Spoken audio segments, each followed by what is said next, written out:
The needs of the many outweigh the needs of the one. I remember that being spoken by Spock in one of the Star Trek movies many years ago.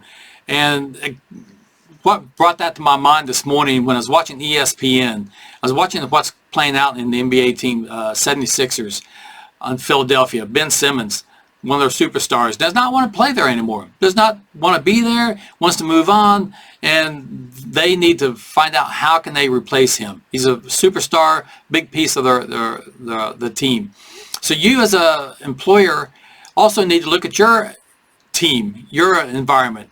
Do you have employees that don't want to be there anymore? It can happen at any time.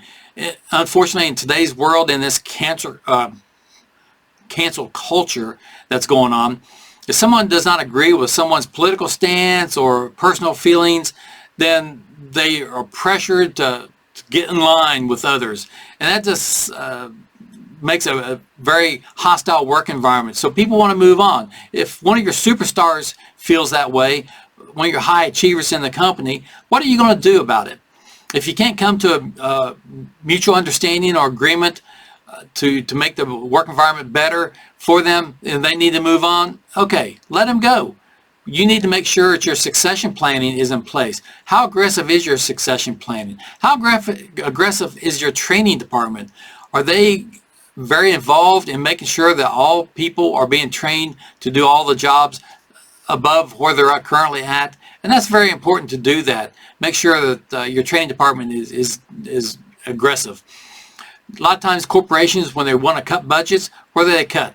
They want to cut training department because they feel like it's just it's not adding value or costing them too much money. But what it will cost you more money if you don't have an aggressive training department.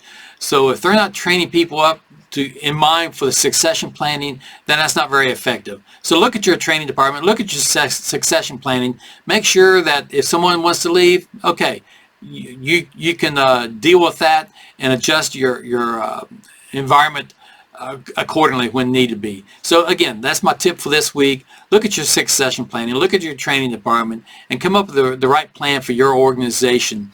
Again, this is Rick Fulton from Global Human Resources Consultant, LLC, operating out of Southern Ohio, but able and willing to work anywhere around the world. I have over 30 years of experience in HR, and that's why I do these tips. I want to make sure that all of our highly esteemed HR professionals are properly trained and treating people the way they should be treated, like humans. Let's get on board with that and try to make a better work environment for all. Again, you can reach my website is www.globalhrc.net. My email is rickefulton@gmail.com. I look forward to hearing from you and supporting you any way I can. Thank you very much.